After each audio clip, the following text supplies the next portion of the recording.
Hello students, class 12th accountancy unit 5 analysis of financial statement में आज हम बात करेंगे अकाउंटिंग रेशियो, जो आपका एक नया चैप्टर है एनालिसिस ऑफ फाइनेंशियल स्टेटमेंट में, उसको हम आज स्टार्ट करेंगे। तो देखिए, अगर हम बात करें फाइनेंशियल एनालिसिस के लिए कौन कौन सा टूल्स का इस्तेमाल किया जाता है, तो उसके लिए आपका है comparative statement, common size statement, trend analysis, accounting ratio, cash flow statement, fund flow statement या ब्रेक इवन पॉइंट। ये सारा आपका टूल्स है जिसके ज़रिए हम आपका फाइनेंशियल एनालिसिस या फाइनेंशियल स्टेटमेंट को हम एनालाइज करते हैं। ठीक है, तो इसमें आपका जिसको हम लोगों ने पढ़ लिया है वो आपका कंपैरेटिव स्टेटमेंट है, कॉमन साइज स्टेटमेंट। इन दोनों के बारे में हम लोगों ने लास्ट वीडियो में पढ़ा है। अब हम फाइनेंशियल स्टेटमेंट को एनालाइज करने के लिए अकाउंटिंग रेशियो का इस्तेमाल करेंगे, यानी हम रेशियो के जरिए फाइनेंशियल स्टेटमेंट को एनालाइज करेंगे, जिसमें आपका क्लासिफिकेशन किया गया है। सबसे पहले इसमें आपको पढ़ना है लिक्विडिटी रेशियो, फिर सॉल्वेंसी रेशियो, एक्टिविटी रेशियो या फिर इसको बोलते हैं टर्नओवर रेशियो, फिर आपका लास्ट आपको पढ़ना है प्रॉफिटेबिलिटी रेशियो या फिर इनकम रेशियो। तो इन्हीं 4 रेशियो के जरिए हम फाइनेंशियल स्टेटमेंट को कंपनी का एनालाइज करेंगे रेशियो के जरिए। अब 1 बाय 1 करके हम सारे को समझेंगे। सबसे पहले हम आपका स्टार्ट करेंगे लिक्विडिटी रेशियो से।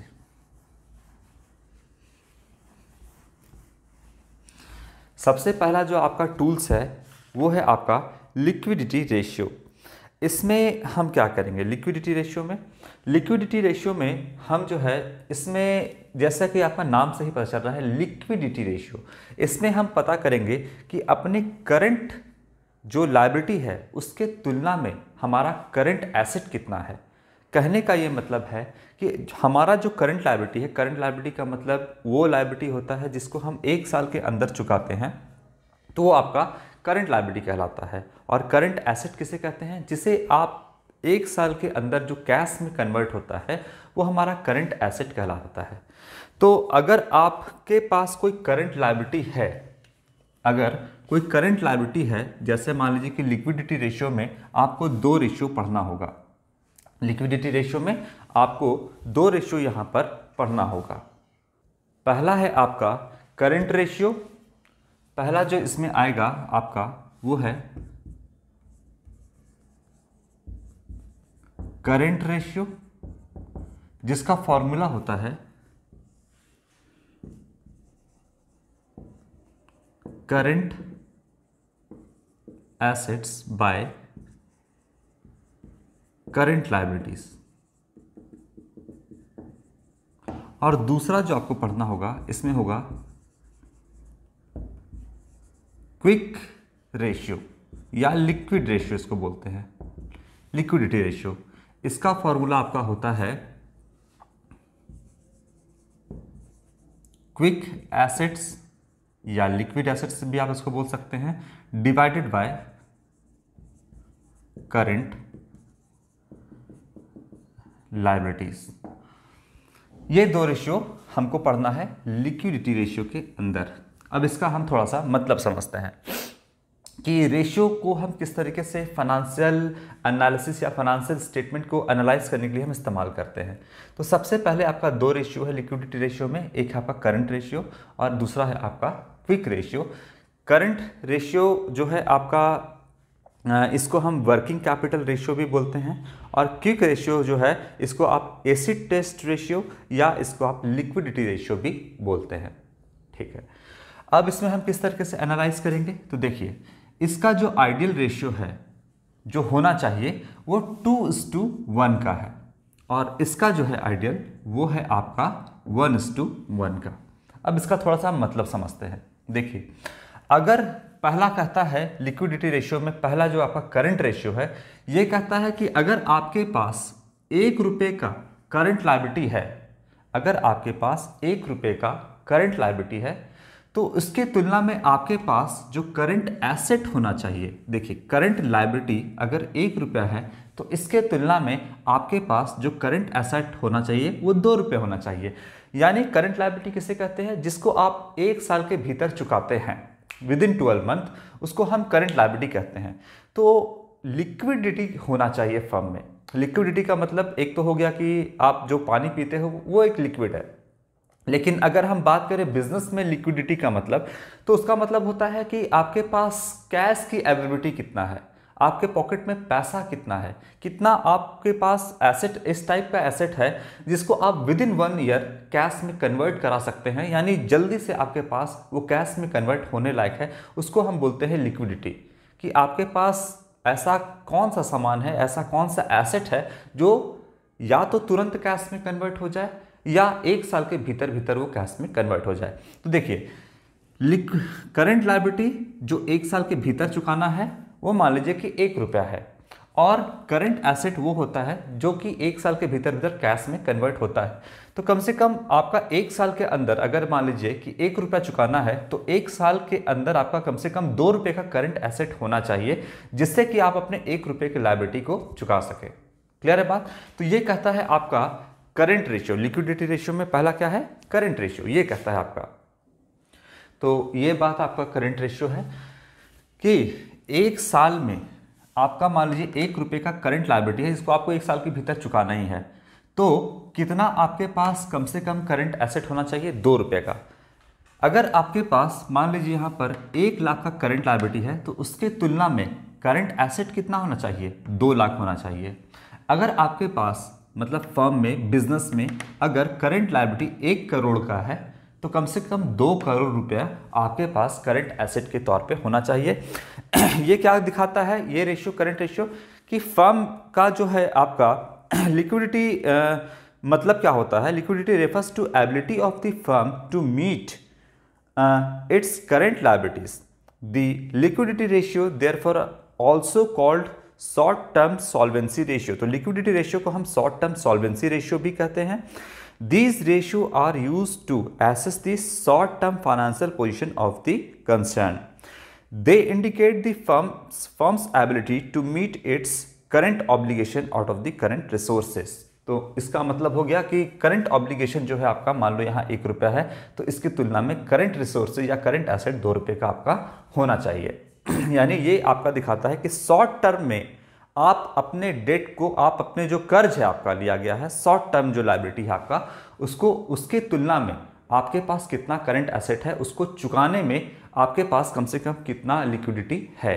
1 रुपये को चुकाने के लिए कम से कम आपके पास 2 रुपये का करंट एसेट होना चाहिए। ये आपका दिखाता है कि शॉर्ट टर्म में आप क्या अपने छोटे से कर्ज को चुका पाते हैं या नहीं चुकाने के लायक हैं, ये आपका करंट रेशियो बताता है। ये तो आपका क्लियर है करंट रेशियो। अब क्विक रेशियो क्या है? क्विक रेशियो है आपका, देखिएगा कि इसका जो आइडियल रेशियो है जो होना चाहिए वो 1:1 का होना चाहिए।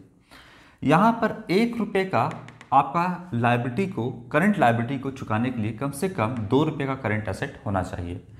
आपका 1 रुपये का कोई करंट एसेट है मान लीजिए, तो ये आपका क्विक रेशियो क्या दिखाता है कि अगर आप इसको तुरंत पे करना चाहे, विद इन 1 मंथ, या अगर आप तुरंत पे करना चाहें या विद इन 1 मंथ 2 मंथ के अंदर अगर पे करना चाहें, तो क्या उसके लिए फर्म का जो पोजीशन है वो अच्छा है या नहीं। तो मान लीजिए यहाँ पर कि जो आपका करंट लायबिलिटी है वो यहाँ पर 1 रुपये का है। कितने का है? 1 रुपये का। और फर्म चाहती है कि हम उसे 1 साल के अंदर नहीं बल्कि क्विक, यानी हम तुरंत अगर उसको हम चुकाना चाहें, तो क्या हमारे पास जो है वो करंट एसेट, यहाँ पर तो बात हो गया, यहाँ पर क्या मेरे पास क्विक एसेट इतना है कि हम अपने फर्म के 1 रुपये को लायबिलिटी को चुका पाए तुरंत। तो यहाँ पर क्विक एसेट या लिक्विड एसेट का मतलब हो गया कि वो एसेट या तो वो कैश में हो या वो तुरंत कैश में कन्वर्ट हो जाए। यहाँ पर क्विक एसेट का मतलब है या तो वो कैश में हो या तो वो तुरंत ही कैश में कन्वर्ट होने के लायक हो। तो मेरा जो करंट लायबिलिटी है 1 रुपया है, अगर इस करंट 1 रुपये की लायबिलिटी को हम चुकाना चाहें तो क्या मेरे पास तुरंत 1 रुपये का करंट क्विक एसेट है या नहीं है, ये रेशो इसी बात को दिखाता है। अब इन दोनों में सबसे पहले हम लोगों को समझना होगा कि हमारा करंट एसेट क्या है, जो कि आपको पहले से पता है, क्लास 11 से हम लोग पढ़ते आ रहे हैं कि करंट एसेट क्या है, करंट लायबिलिटीज़ क्या है, क्विक एसेट क्या है, और आपका करंट लायबिलिटीज़, ये सब कुछ हम लोग क्लास 11 से पढ़ते आ रहे हैं। फिर भी थोड़ा हम इसको समझते हैं। देखिए करंट एसेट किसको बोलते हैं, जो एक साल के भीतर भीतर कैश में कन्वर्ट हो जाए। तो आप करंट एसेट लिख सकते हैं आपका कैश इन हैंड, या आप सीधा इस पे लिखिए कैश बैंक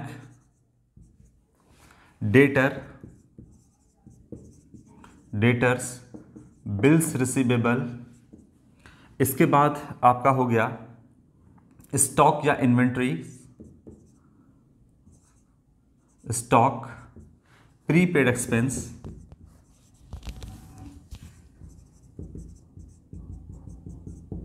मार्केटेबल सिक्योरिटीज,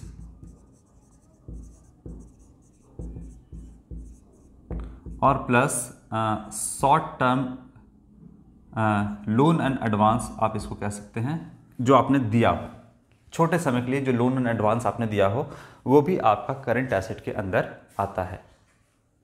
ठीक है, अब देखिए करंट एसेट क्या होता है, या आपका करंट एसेट जो एक, या तो वो कैश भी हो सकता है, और जो एक साल के अंदर आपका कैश में कन्वर्ट हो जाए वो सारा आपका करंट एसेट की कैटेगरी में आता है।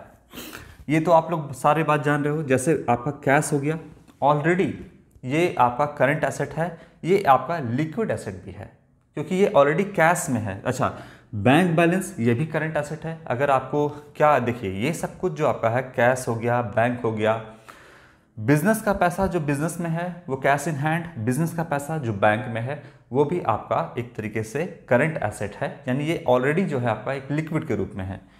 डेटर भी आपका करंट एसेट है।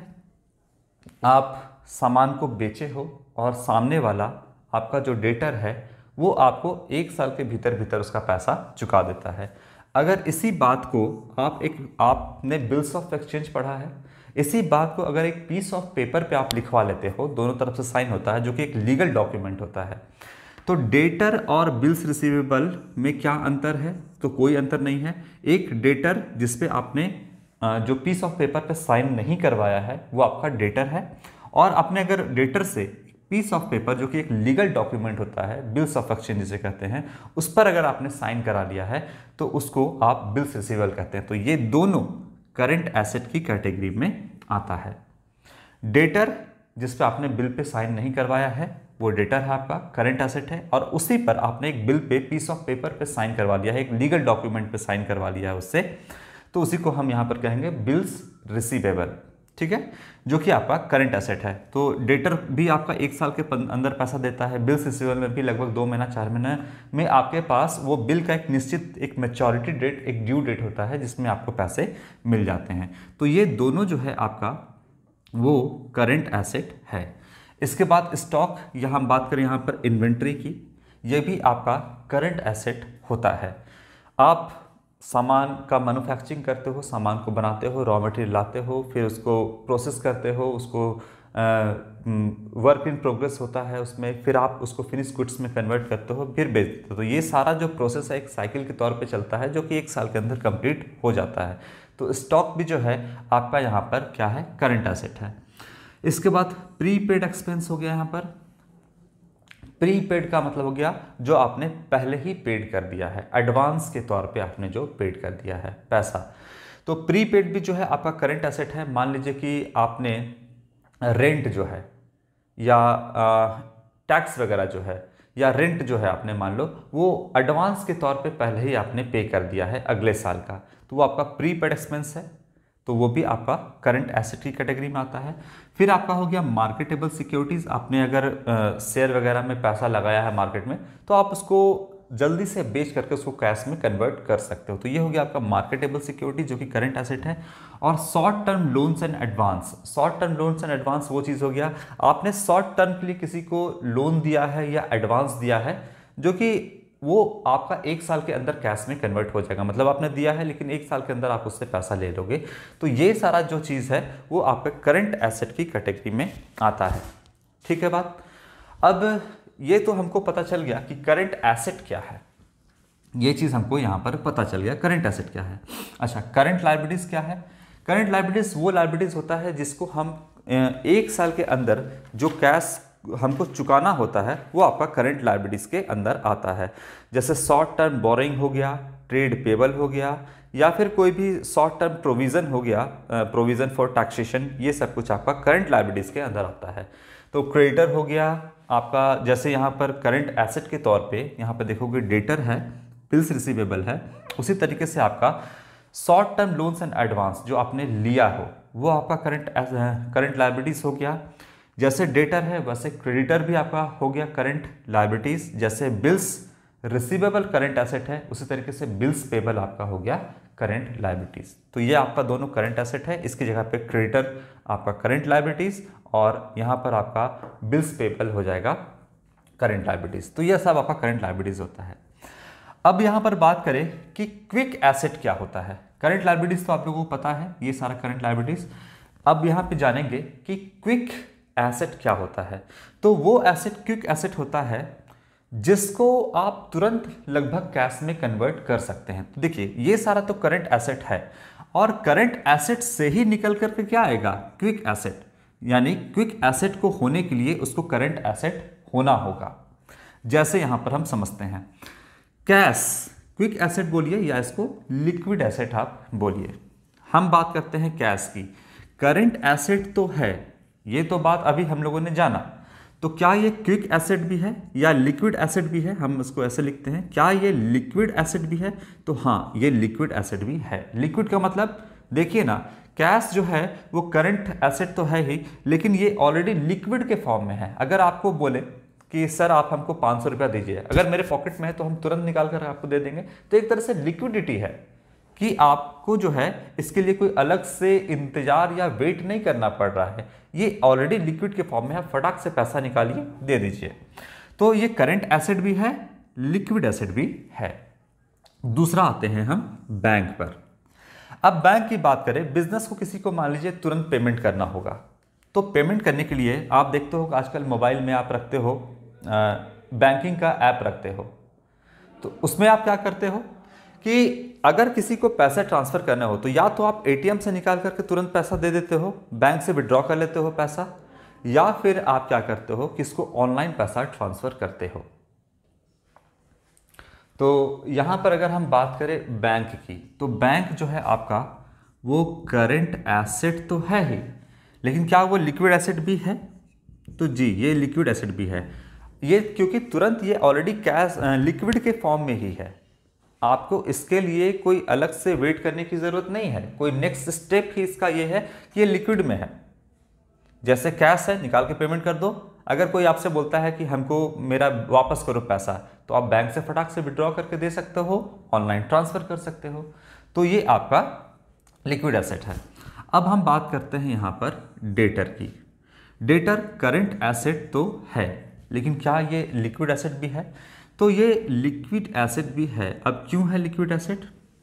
देखिए, डेटर तो एक आपको पैसा देगा, लेकिन बताइए आपने मतलब बिजनेस ने, ये बिजनेस है और इसने बिजनेस ने सामान अपने ग्राहक को, मतलब जो इसका कस्टमर है उसको किस में बेच दिया? उधार में बेच दिया। तो बताइए नेक्स्ट स्टेप में ये जो डेटर है ये बिजनेस को पैसा दे देगा, ठीक है? ये नेक्स्ट स्टेप में क्या करेगा? बिजनेस को जो है वो पैसा दे देगा। तो यहां पर डेटर की बात करें तो देखिए नेक्स्ट स्टेप जो है आपका डेटर का वो क्या है? वो आपका अब पैसा बिजनेस को देना है, तो पैसा मिल जाएगा आपको तुरंत, बिजनेस को कैश मिल जाएगा। तो करंट एसेट भी है और ये लिक्विड एसेट की कैटेगरी में भी आएगा आपका। इसके बाद आता है बिल्स रिसीवेबल। बिल्स रिसीवेबल में एक आपका ड्यू डेट या मैच्योरिटी डेट होता है आपका। करंट एसेट तो है ही ये कि 1 साल के अंदर आपको पैसे मिल जाएंगे, लेकिन क्या ये लिक्विड एसेट भी है? तो हाँ, ये लिक्विड एसेट भी है, क्योंकि इसका नेक्स्ट स्टेप ही है जो कि ये कैश में कन्वर्ट हो जाएगा 2 महीना, 1 महीने, 2 महीने, 3 महीने के अंदर। यानी इसका कोई प्रोसेस नहीं है। ये आपका जब मैच्योरिटी डेट आएगा तो आप जान रहे हो कि एक फिक्स्ड डेट के अंदर हमको कैश जो है मिल जाएगा, कैश में जो आपका बिल है वो कन्वर्ट हो जाएगा। तो ये करंट एसेट भी है, लिक्विड एसेट भी है। इसके बाद हम यहाँ पर आप लिख सकते हैं इन्वेंट्री, या आप इसको स्टॉक बोलिएगा। ये करंट एसेट तो है, लेकिन क्या ये लिक्विड एसेट भी है? तो ये लिक्विड एसेट जो है वो नहीं है, क्विक एसेट जो है ये नहीं है। क्यों नहीं है? देखिए, अगर हम स्टॉक की बात करें या अगर आप बात करते हैं इन्वेंट्री की, जो कि इन्वेंट्री आपका एक वाइड टर्म है, स्टॉक है इसका मतलब इन्वेंट्री का ही पार्ट है आपका स्टॉक। तो अगर हम स्टॉक की या इन्वेंट्री की यहाँ पर बात करें तो करंट एसेट तो है, लेकिन लिक्विड एसेट या क्विक एसेट नहीं है। क्यों नहीं है? क्योंकि देखिए, अगर आप बात करें इन्वेंट्री की तो रॉ मटेरियल को क्या बोलते हैं? Inventory of raw material. Raw material जो बिजनेस में, फैक्ट्री में सामान आया है जिससे अभी उसका प्रोडक्शन होना है, तो वो आपका इन्वेंट्री है, इन्वेंट्री ऑफ रॉ मटेरियल। तो क्या आप उस रॉ मटेरियल से को आप तुरंत कैश में कन्वर्ट कर सकते हैं? उसका नेक्स्ट स्टेप जो है, क्या आप उसको कैश में कन्वर्ट कर सकते हैं? नहीं कर सकते हैं। तो फिर उस रॉ मटेरियल को क्या करना होगा? फिर उसका नेक्स्ट स्टेप है वर्क इन प्रोग्रेस। उस पर काम शुरू होगा, उसको अभी बनाना होगा। तो सेमी फिनिश गुड्स में वो पहले होगा कि अभी आधा अधूरा बना हुआ है, तो क्या उसको आप मार्केट में बेच के कैश में कन्वर्ट कर सकते हैं? नहीं कर सकते हैं। फिर वो फिनिश गुड्स में कन्वर्ट होगा, तब जाकर के जब वो फिनिश गुड्स में बन जाएगा, वो सामान तैयार हो जाएगा, तो मार्केट में आप उसको बेच सकते हैं। तो ये प्रोसेस जो है 1 साल के अंदर कंप्लीट हो जाता है। इसीलिए स्टॉक जो है वो आपको रॉ मटेरियल से देकर के work in progress finish goods तक कन्वर्ट होने में 1 साल के अंदर आप उसको बना करके बेच देते हो, तो आपका 1 साल में तो कैश आ जाएगा। लेकिन आप बोलोगे कि हमको इससे तुरंत कैश चाहिए, क्या वो लिक्विड एसेट है? क्या उसका नेक्स्ट स्टेप में आप उसको कैश में कन्वर्ट कर सकते हैं? तो नहीं कर सकते हैं। इसलिए करंट एसेट तो है, लेकिन ये लिक्विड एसेट या क्विक एसेट नहीं है। इसके बाद आते हैं हम प्री पेड एक्सपेंस पे। प्री का मतलब पहले, पेड कर दिया, वो एक्सपेंस जो आपने पहले ही पे कर दिया है। जैसे आपका अगर हम बात करें रेंट वगैरह जो है, आपने अगले साल का रेंट इस साल ही पे कर दिया, तो वो आपका प्री पेड एक्सपेंस है। अगले साल आपको रेंट वगैरह पे नहीं करना होगा, इसलिए वो करंट एसेट तो है। ठीक है, करंट एसेट तो है कि भैया ठीक है, हमने पहले ही पैसा एडवांस के तौर पे किसी चीज़ का पे कर दिया है, तो वो करंट एसेट तो है।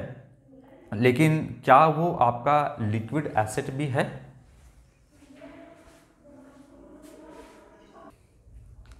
प्रीपेड एक्सपेंस तो करंट एसेट आपका है ही, लेकिन अगर हम बात करें कि आपने किसी चीज़ के लिए एडवांस दिया है, तो एडवांस के बदले कुछ आपका, जैसे शादी वगैरह कुछ होता है तो उसमें क्या होता है, टेंट हाउस पर लोग आते हैं तो बोलता है कि हमें टेंट लगाना है, कुछ पैसा एडवांस के तौर पे दे दो।